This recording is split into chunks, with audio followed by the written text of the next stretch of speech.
Hello and welcome back. So, how did everyone enjoy the screening? Wasn't it just amazing?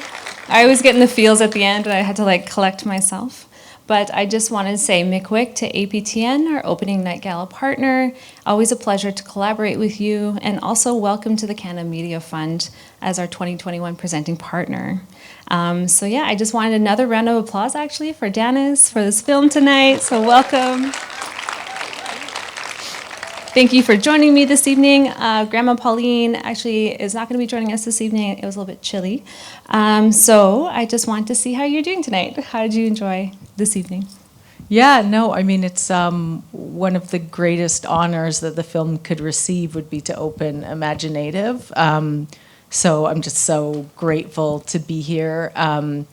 You know, years ago when I first moved to Toronto in the early 2000s from Saskatchewan, and I was interested in film, and I got involved with imagineNATIVE, and it just introduced me to one of the most important communities that has just, I've grown up with everybody, and it just means the world to be back here because it's, you know, it's like a home.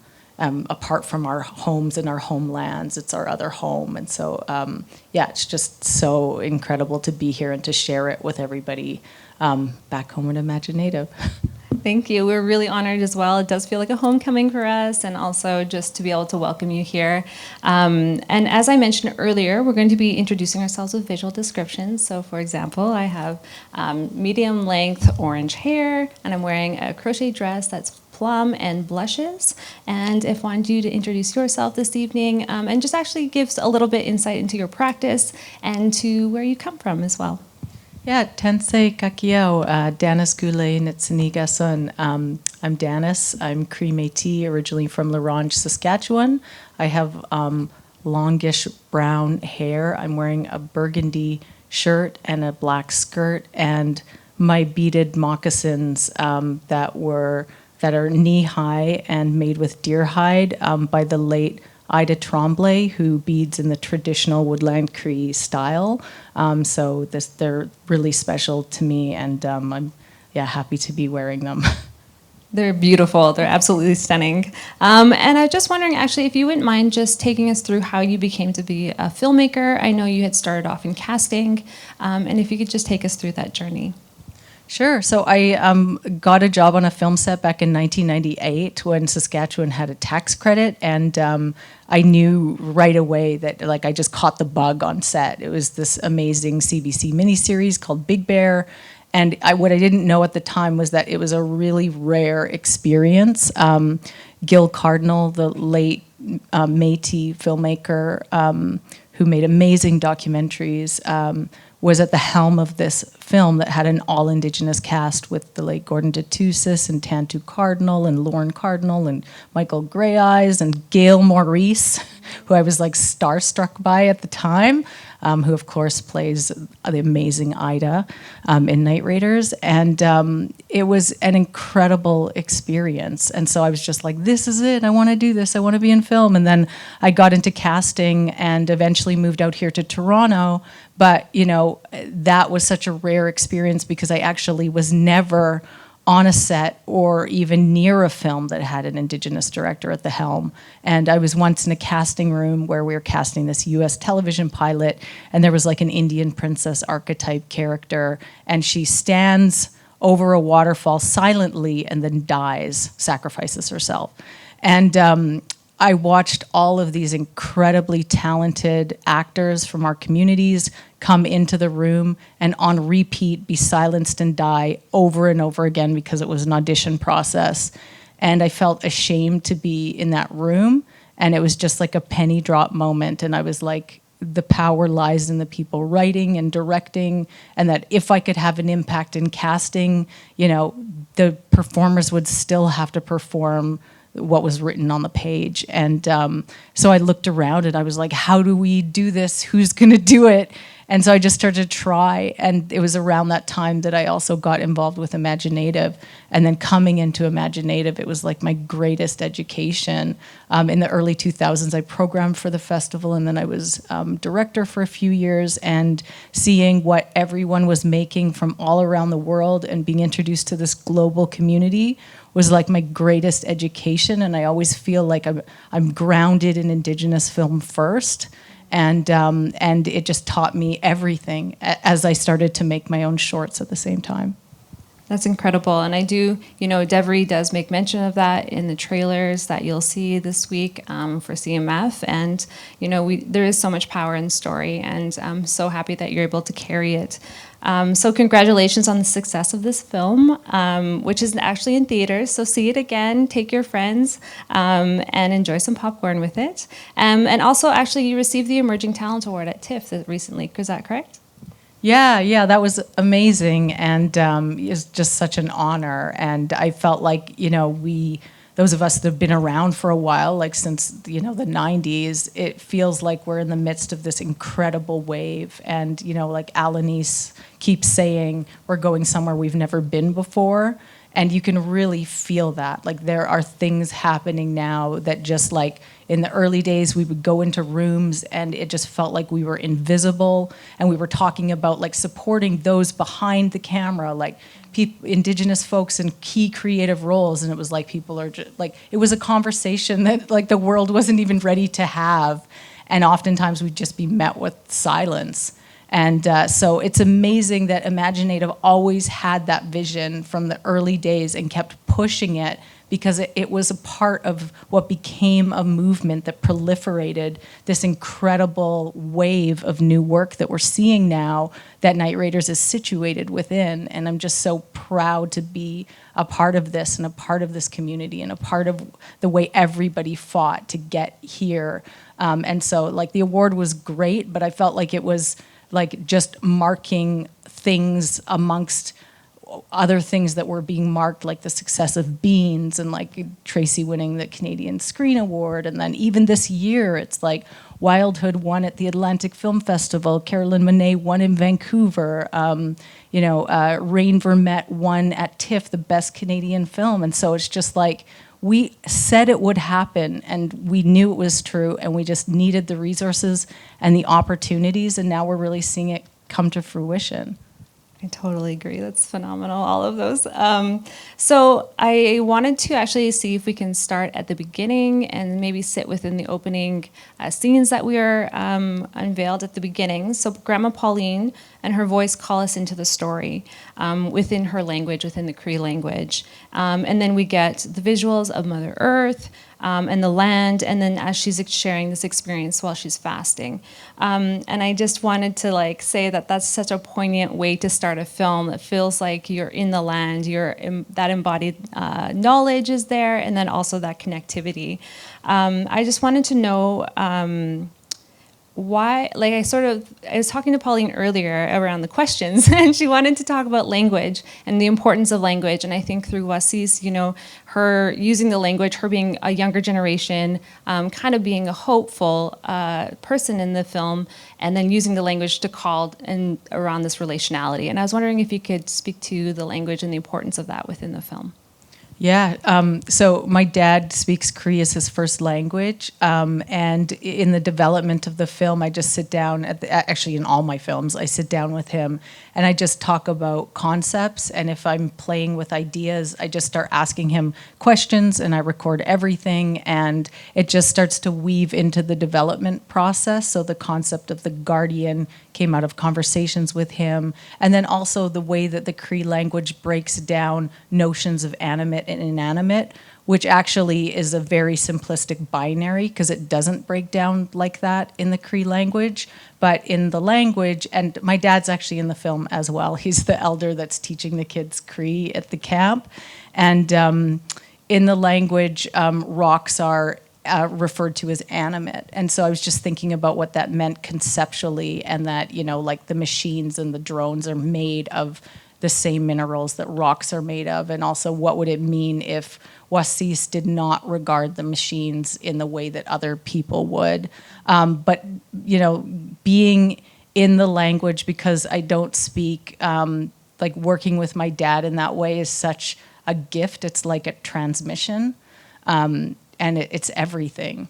And getting the performers to perform in the language too, and like Gail's a Cree speaker and Pauline's a Cree speaker, and then we taught Cree to some of the other actors who weren't. But like Gail, when she describes what it is to perform in the language, it's very emotional, and Pauline has described that as well. And like when we got to the camp and we were filming those scenes, it just felt like there was a presence there, and it was such a beautiful experience. I love that. And also you took some of my questions, you answered some of my questions already. But I just want to say one more thing too, because I go to a Cree immersion camp called Nehewak Language Experience with many teachers, but one of them is Belinda Daniels, and she says this beautiful thing, which is that the language misses us. And that has always just stayed with me. It's like we need to enact the act of speaking it, whether we're fluent or not. Oh, that's beautiful. And I definitely, I'm OG Cree, so some of the language is a little bit similar. It's been in the same family, but definitely I could hear some words and kind of brought back some memories for myself just watching the film. And I was wondering if you could maybe talk a little bit more about camp, because I love the way that you introduce Elamaya coming to camp, because first we hear laughter, and then we see people gathered around a fire, and they're together, and it's sort of this welcoming. She has her barriers as she's coming up, or her guard up, and then she's offered food right away and welcomed right away. And then I got to say, there's like a boget joke in there, I believe, as well, so I caught that. And if anyone else here knows what that means, good for you. But yeah, I was just wondering if you could talk to that sense of community and that sense of relationality that you really brought in so subtly, but I think in these spaces, we definitely pick up on that a lot. Yeah, I mean, I was thinking in the camp, it's a Cree camp, but I was thinking a lot about what happens to Indigenous people when they're dislocated from their homelands and also forced to migrate, which has happened, and also that a war would cause that. So in this world, it's happened. So even though it's a Cree camp, it is welcoming of others, like obviously Alex's character, who's come from very far away, but he's been adopted by the camp, or the character Sumanis, who's been given a Cree name, but she's actually from the West Coast, so she's the one that leads the line at the end. And there's even a little good morning that's said in the camp where the guy says to Alex, "Ani," which is of course Anishinaabe, and so it was this idea of, the way we come together in urban centers and then we start mixing, but there's a sense of community there. And yeah, that sense of community was so important because, because we need each other, and that is the ground that we're all standing on. But I think also in the film I was asking, what does it mean not only to survive, but to thrive? And to me, that piece of asking that question is all about community. And when we find Niska and Wasis at the beginning of the story, they're very much in survival mode. Like they live day to day. It's like, fight or flight. And Niska doesn't really know how to let anything else in, which is also a part of her journey. And so part of thriving in my mind was realizing that you're deserving of a community, and you're deserving and worthy of love of that community, and that these communities are deserving to be healthy and to thrive, even in spite of these incredibly oppressive, this regime that everybody's living under. And I was actually wondering, you draw upon histories that we as Indigenous people know a little too well. And I was wondering if you could describe some of the real places from which you drew inspiration, and perhaps the role of current Indigenous movements within Turtle Island and also internationally.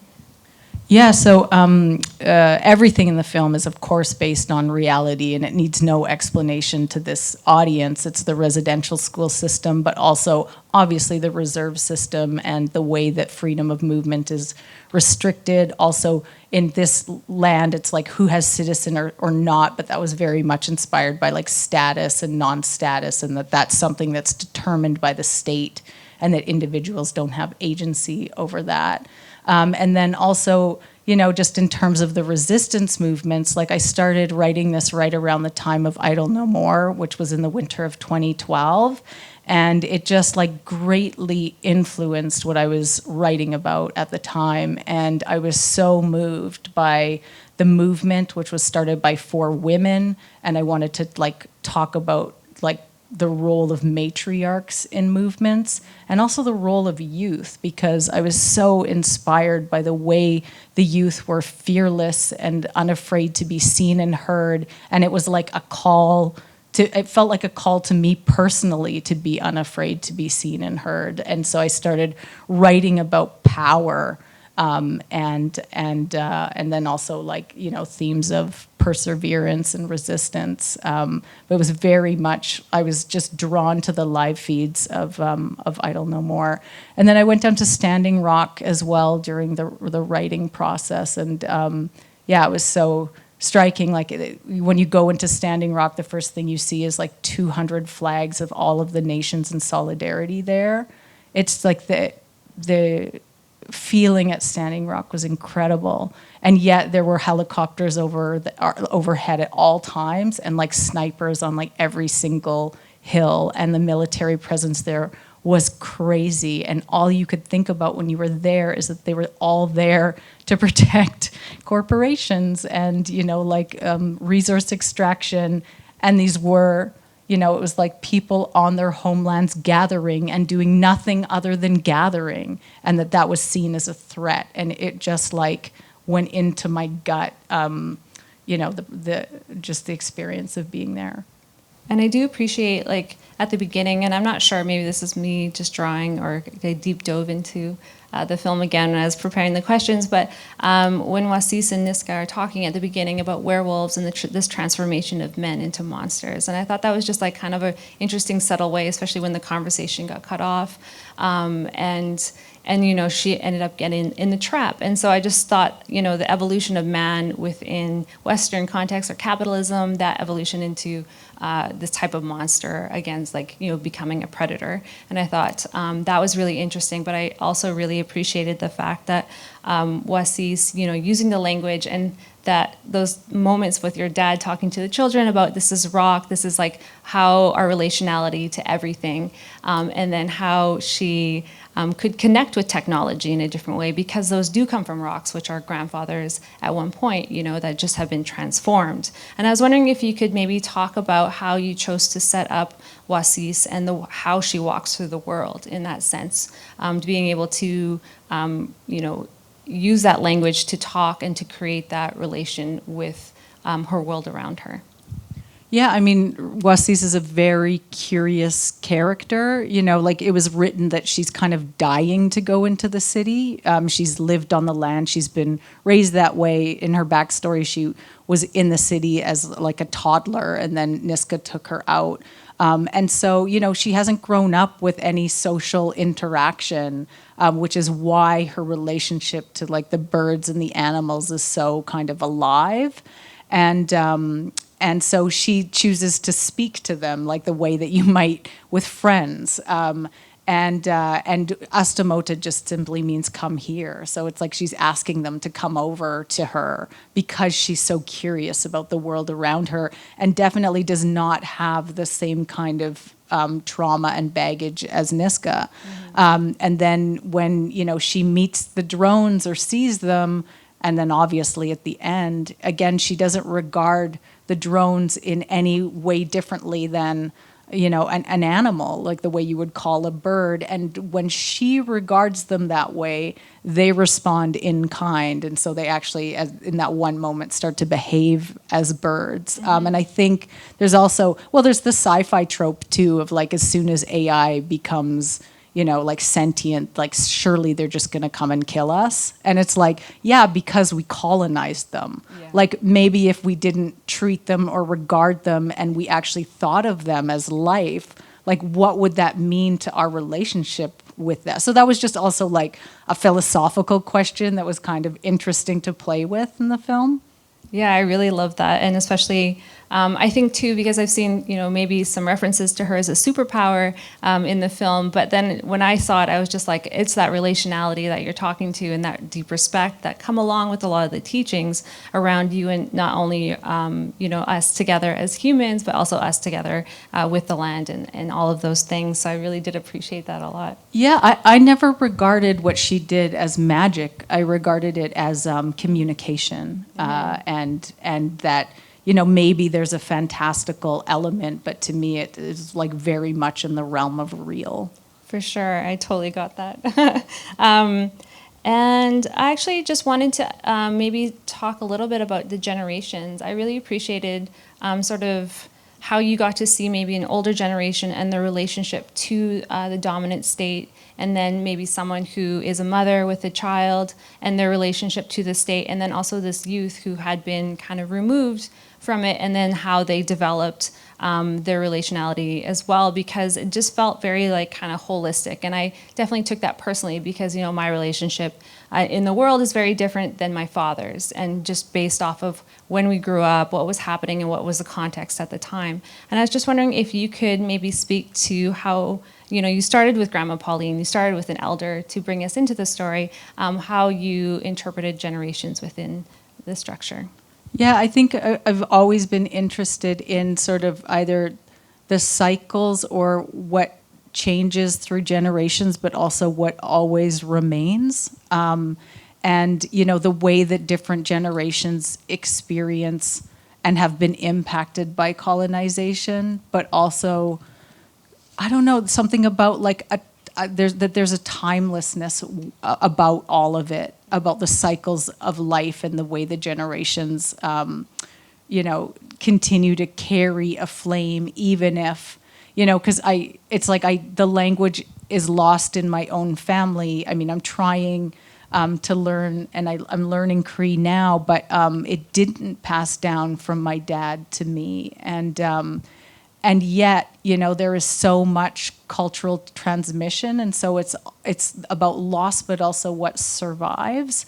And I think the way that flows through the generations and the intergenerational experience is really interesting. But obviously, like the power of what our elders carry for us, and that, like Pauline's story is the container for the movie, I think just gives it like a completely timeless quality because of her presence right at the beginning and the end. Yeah, and I think that also, makes me think about a little bit about, the vision or the perception or the interpretation of in time through an Indigenous lens.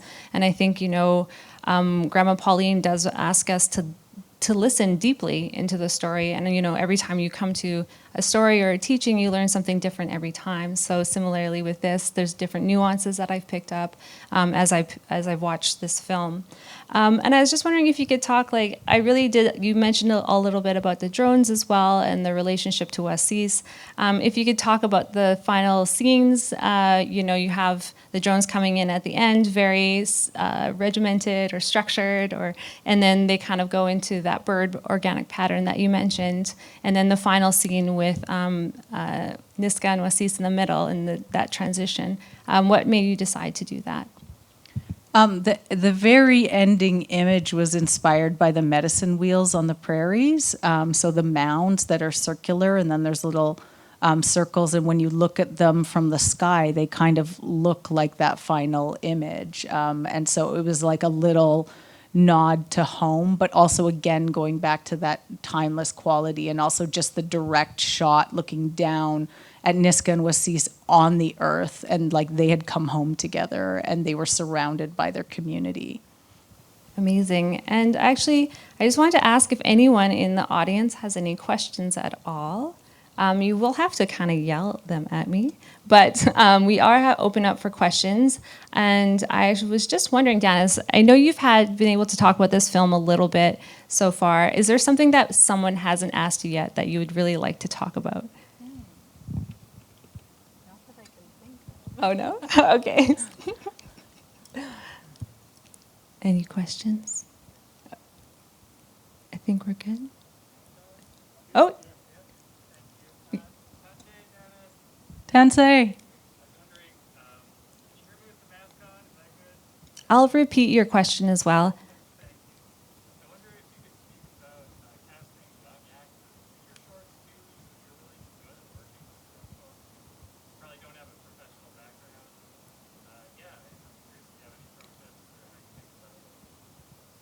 So the question was, Danis, how, oh gosh, did I forget the question already?